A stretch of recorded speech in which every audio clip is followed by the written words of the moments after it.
Hello guys, ito si Maestro Amo. Nagluto tayo ng ating paborito na shawarma. Guys, yung style ng shawarma ito, galing ito ng Middle East. Ayan, nakita nyo dyan, no, nag-grill tayo ng manok. Ayan, para walang oil.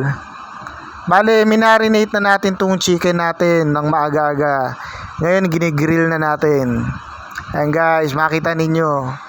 Kailangan talagang maganda pagkaka-grill para masarap. Ayan. Ayan, makita nyo, pati yung mga patty bread natin dito, iniinit na natin.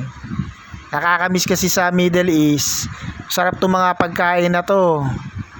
Ayan. Kita ninyo, ayan, sa lamesa yung ating mga ingredients. Ayan. O, kita ninyo, ready na. Mamahalin ang style dito. Yan, kita nyo guys, sarap to. Ito yung proseso. Ayo, lalagyan ng ng hummus. Tapos lalagyan natin ng tahini sauce.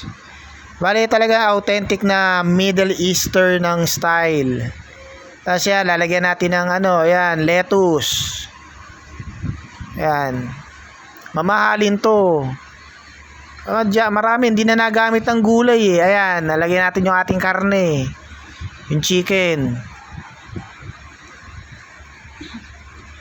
Ayan, tapos lagyan natin ng ng dagdag na karne, pati bell pepper.